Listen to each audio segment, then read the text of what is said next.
మీ business కు ప్రజలకి మధ్య వారధిలా మేముంటాం. ప్రతిరోజు 1.5 వాచ్ అవర్స్ ఉన్న మా ఆదాన్ ఛానల్ ద్వారా మీ బిజినెస్ ను ప్రమోట్ చేసుకోవాలనుకుంటే ఈ క్రింది నెంబర్ కి సంప్రదించండి.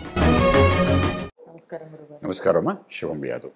గురుగారు, ఇప్పుడు మనకి మామూలుగా బయటికి వెళ్ళి ఇంటికి రాగానే కాళ్ళు కడుక్కోమని చెప్తారు. మన నెగిటివ్ ఎనర్జీ ఇంట్లోకి రాకుండా ఉండడానికి కాళ్ళు కడుక్కోమని చెప్తారు. బయట ఉన్న దోషాలు ఏమన్నా బయటే పోతాయని చెప్తారు. మరి నవగ్రహాలకి ప్రదక్షిణ చేయడం అనేది మంచి విషయమే కదా, అయినా కూడా మళ్ళీ కాళ్ళు కడుక్కోమని ఎందుకు చెప్తారు గురుగారు నవగ్రహాలకి ప్రదక్షిణ చేసిన తర్వాత? అవునమ్మా, ఇప్పుడు గ్రహాలకి నవగ్రహాలకు మనం ప్రదక్షిణ చేస్తున్నాం అంటే 9 గ్రహాల యొక్క సంపూర్ణ అనుగ్రహం మనకు ఉండాలని. ఏ గ్రహం యొక్క అనుగ్రహం ఎంత అవసరమో అంత అనుగ్రహం మన మీద ఉండాలి. ఏ దుష్టగ్రహం ఉంటుంది, మంచి గ్రహం ఉంటుంది అంటే మనకు అనుకూలం, మన జాతకరీత్యా గ్రహాలు ఏమి దుష్టము అవేమి ఉండవు. కానీ మన జాతకరీత్యా ఒక్కొక్క రాశిలో ఒక్కొక్క గ్రహం ఉన్నప్పుడు ఒకటి పాజిటివ్గా పనిచేస్తాయి, ఒకటి నెగిటివ్గా పనిచేస్తాయి. సో ఇలాగా మాకైతే తెలుస్తుంది పలానా గ్రహం అనేది మన పాజిటివ్, నెగిటివ్గా పలానా గ్రహం పనిచేస్తుంది. కానీ మీకు తెలియదు కదా, మీకంటే ప్రతి ఒక్కరికి తెలియదు కదా. తెలియనప్పుడు ఏం చేస్తారంటే నవగ్రహాల చుట్టూ తిరిగితే కొన్ని దోషాలు నివృత్తి అవుతాయి అనుకుంటాం. మనం ఏం చెప్తాం, జ్యోతిష్యపరంగా ఏంటంటే పలానా రాహుగ్రహ దోషం ఉందని చెప్తాం, కేతుగ్రహ దోషం ఉందని చెప్తాం, లేదంటే కుజ దోషం ఉందని చెప్తాం, లేదా గురుగ్రహ దోషం అని చెప్తాం, శనీశ్వరుడు దోషం అని చెప్తాం. ఏ దోషం ఉంటే అది చెప్తుంటాం. మనం చెప్తున్నప్పుడు దానికి విశేషంగా దానికంటూ వేరే ప్రత్యేకమైన అక్కడ ఆలయంలోని విగ్రహాలు ఉండవు కదా, అన్నీ కలిసి నవగ్రహాలు కలిపి ఉంటాయి. ఉన్నప్పుడు ఏంటంటే మీకు ఒక పాజిటివ్ ఒక నెగిటివ్ ఎనర్జీ రెండు అక్కడ ఉన్నట్టే లెక్క. మీకు అనుకూలించే గ్రహము అక్కడే ఉంది, ప్రతికూలించే గ్రహం కూడా అక్కడే ఉంది. మనం అన్నిటికీ కలిపి ప్రదక్షిణ చేసేస్తున్నాం. చేస్తున్నప్పుడు అందరినీ సమతుల్యంగానే ప్రదక్షిణ చేస్తున్నాం.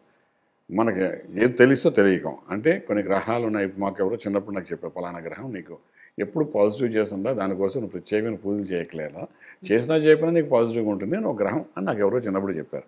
ఇప్పటి వరకు వచ్చి ఆ గ్రహాన్ని నేను ఎప్పుడు టచ్ చేయలే కూడా, కనీసం ముట్టుకోలేదు.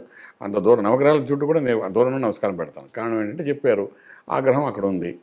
ఆయన చెప్పింది ఏంటంటే ఈ గ్రహం పూజ చేసినా చేయకపోయినా నీకు మంచిగా చేస్తాడు వాడు, నువ్వు ప్రత్యేకించి దాని చుట్టూ ప్రదక్షిణ చేయట్లే అని ఓ మహానుభావుడు చెప్పాడు. జ్యోతిష్యుడే నేను చిన్నప్పుడు చెప్పాడు ఆయన.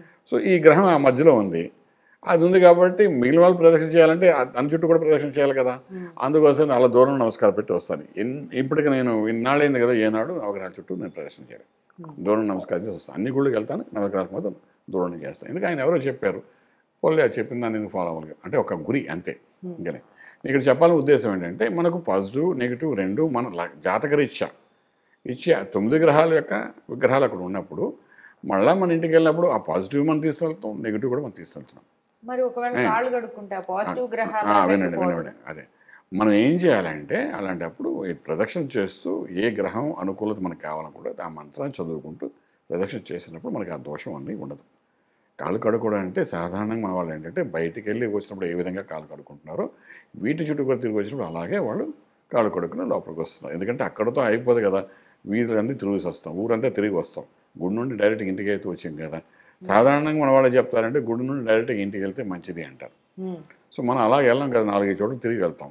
అంచేత కాళ్ళు కడుక్కుని రండి అని చెప్తారు తప్ప ప్రత్యేకించి నవగ్రహాల చుట్టూ తిరిగి వచ్చాం కదా అని చెప్పి కాళ్ళు కడుక్కోవాలని ఎక్కడ మనకు శాస్త్రంలో లేదు అలాగని. సో అది మనం పర్టికులర్ దాని గురించి లేదు. అంచేత మనం దాని గురించి వరి అవ్వట్లే. యాజ్ ఇట్ ఈస్ రావడం సాధారణ బయటికి వెళ్ళి వచ్చినప్పుడు కాళ్ళు కడుక్కునే అలవాటు సాంప్రదాయం మనది ఉంది కాబట్టి ఆ విధంగా కడుక్కోవడమే తప్ప విశేషంగా చేయాలని ఏమీ లేదు అక్కడ.